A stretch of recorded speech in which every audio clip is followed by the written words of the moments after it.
He'll get better and better as the year goes on too. We knew this was going to be a difficult game. Anytime you pass out T-shirts and free pizza, you know it means something. And we knew what it was going to be. That's why we scheduled the game. We didn't have to schedule this game.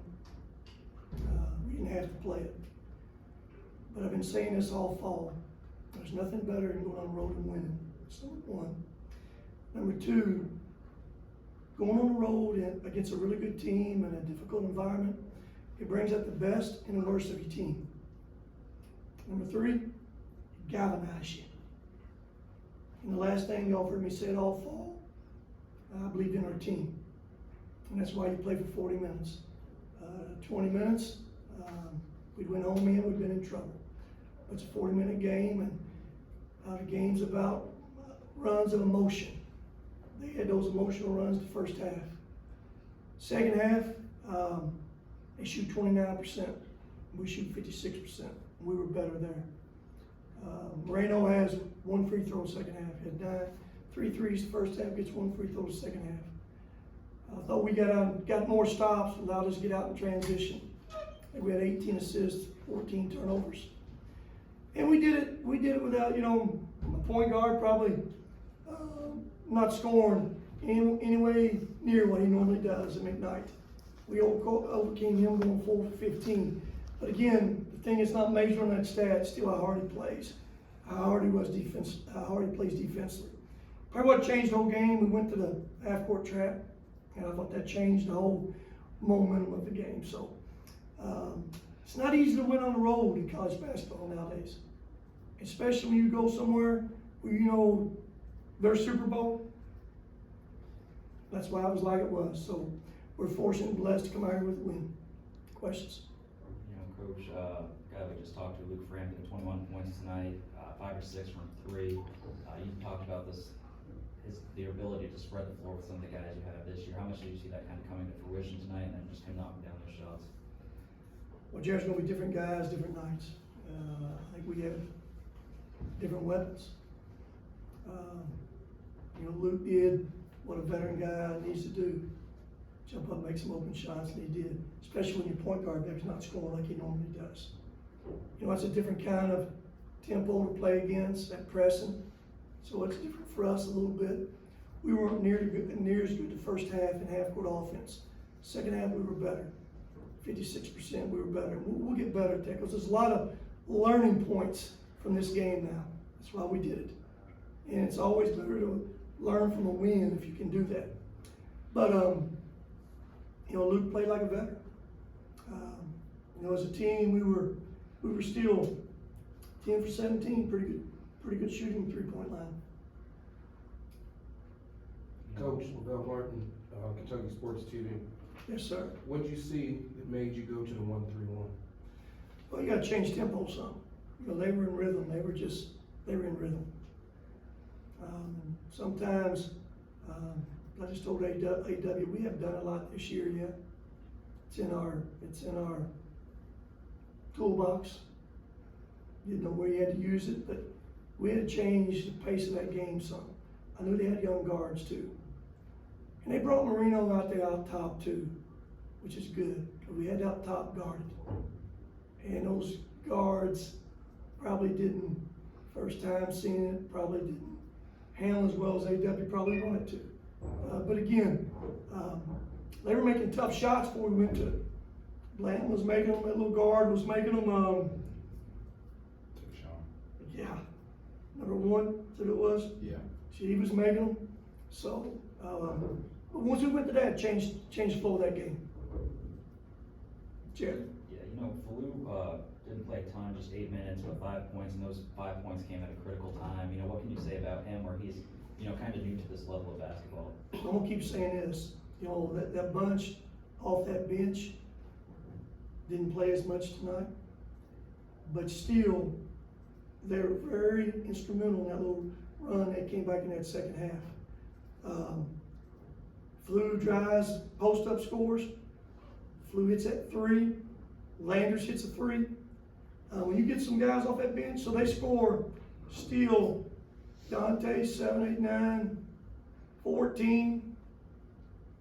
14 points off that bench in those limited minutes. And again, those would be learning moments for them too. There's a stretch they got sped up. And young guys, you'll get caught up in emotion of what's going on. You know, good things can speed you up too. We had some good things going on, but we got sped up twice, led to turnovers. And I went back those veterans down that stretch, that last 6-7 minutes. E-Man wasn't himself. He's been out sick, hadn't practiced full speed consistently.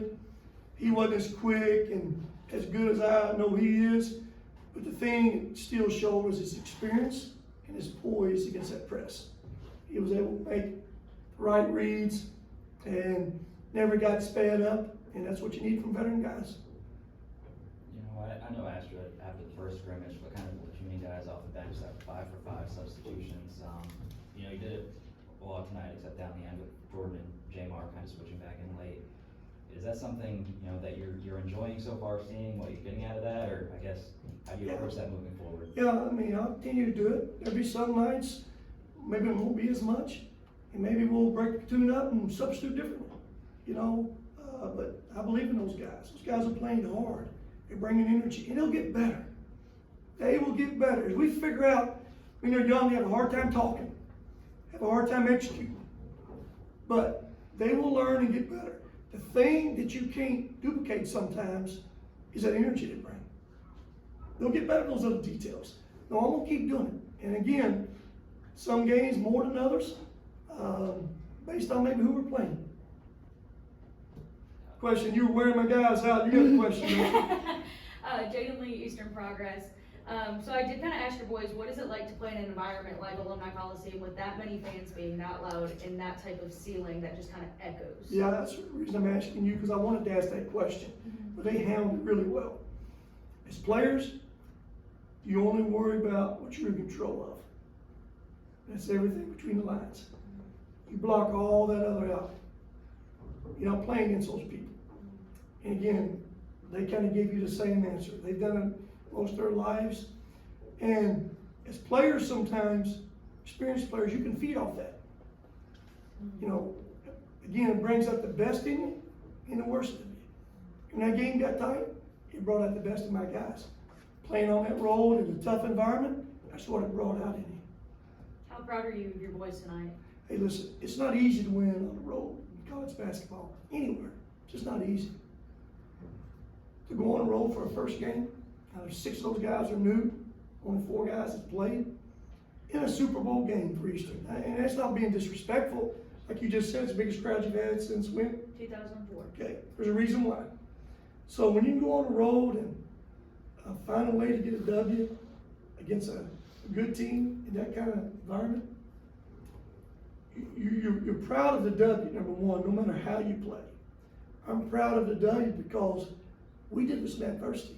We got down 6, 7, 8 in that second half on the road. Everybody's good at home. The best teams find ways to win on the road. That's what our team just did. Is that good? Hey, Jared, go ahead. Get one more. Yeah, I was gonna say. Because you want to get back home too. You know, one of your calling cards, you know, throughout your career is getting to the free throw line. You know, especially in the second half, it seems only 6 attempts in the second half tonight. You know, how do you try to do that more, or is that just not something that's going to be a key? No, it's always going to be a key. It's always going to be a key. You know, Davey got there. He got that paint a bunch. He got there a bunch tonight. You know, we'll get better at those little things. We'll get better at executing in a half court. You know, when that game's on the line a little bit. We haven't had to do that a whole lot of consistently. Exhibition games, we played so fast, which I understand. When you go on the road, you got to be able to execute in a half court. And tonight's a great learning experience for us, and we'll get better from it. Another question over here, Coach. Yes, Last Coach, one. that last minute of the first half, EKU was kind of doing their thing, and then all of a sudden, that last minute, you guys went on a quick little run, kind of slowed their momentum going into the half. How much did that affect the energy of your guys coming out in the second half? Well, I knew we were down 5 at halftime. The thing as a coach and a player, today's basketball, 5 points is 2 possessions, maybe 30 seconds, maybe a minute. So don't worry about the 5 points. Let's correct some things that we hadn't done as well. And again, as a coach and player, I believe this: can they play with that kind of motion for 40 minutes? Can Moreno hit those shots he hit like that for 40 minutes? It's hard to do, and felt like we tightened up a little bit defensively second half. And I said, we changed the tempo going to that 13. Totally kept Moreno out of it. But again, it was, you know, as a coach, you always like to win those first 4 minutes out of the second half. And I don't think we did. We were down 5, I think the first time out. It was down 6, weren't we?